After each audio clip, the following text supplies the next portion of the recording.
বন্ধু, কি অবস্থা? বন্ধু, তোর কি হয়েছে? তুই একা একা মন খারাপ করে বসে আছিস? আরে বন্ধু, জানোসই তো, বিয়াটা করছি। তোর ভাবি অসুস্থ, কয়েকদিন পরে বাচ্চা ডেলিভারি হবো। তো এখন তো অনেক টাকা পয়সা লাগবো। হাতে কোনো টাকা পয়সা নাই, কোনো কাজ কামও পাইতেছি না যে টাকা পয়সা গুছামু। অনেক চাইছি, কেউ দিতে রাজি না। অনেক টাকা লাগবে তো এখন। কই টাকা পাই চিন্তায়, ভাত খাইতে পারছি না, ঘুমাইতে পারতেছি না। তো তুই ক, কি করি? দূর। টাকা পয়সা চিন্তা করা টাকা পয়সা নিয়ে চিন্তা করার কোনো দরকার নেই, তুই আমার সাথে চল। কই যাব? আর তুই আমার সাথে চল বন্ধু। চল। আস্তে আস্তে। স্যার, সে আমার খুব কাছের বন্ধু। ও আচ্ছা। সে খুব দরিদ্রের মধ্যে আছে, আর তাকে কিছু সহায়তা করা প্রয়োজন। আরে সমস্যা নেই, তোমাদেরকে সহায়তা করার জন্যই তো আমরা বসে আছি। কি সমস্যা বলো?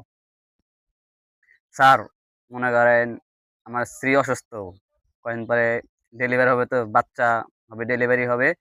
তো মনে করেন এখন কাছে টাকা পয়সা তেমন নাই, অনেক টাকা পয়সা লাগবো। এর জন্য অনেক সংকটে পড়ে গেছি, যদি দয়া করে একটু সাহায্য করতেন। ও আচ্ছা।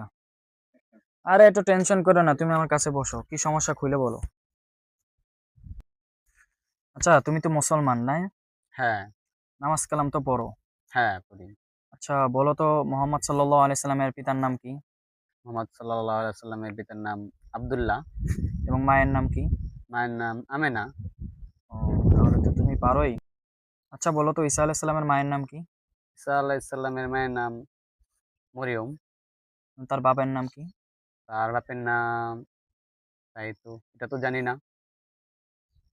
আচ্ছা, ডিপ্রেশন করার কোনো কারণ নাই। তুমি চিন্তা ভাবনা করে আমাকে জানাও এবং তোমার স্ত্রীর টাকাটা নিয়ে যাও।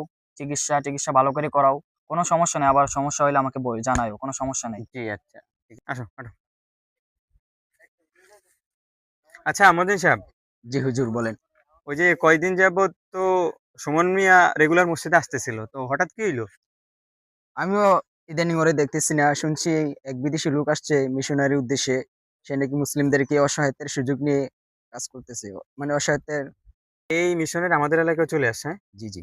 তাহলে এখন একটা ব্যবস্থা করা তো অবশ্যই জরুরি, অনেক জরুরি হয়ে পড়ছে। আচ্ছা আসো, আগে আমরা চেয়ারম্যান সাহেবের কাছে যাই, ওনার সাথে কথা বলবো, তারপরে ব্যবস্থা নিব কি করা যায়। চলো। চলো,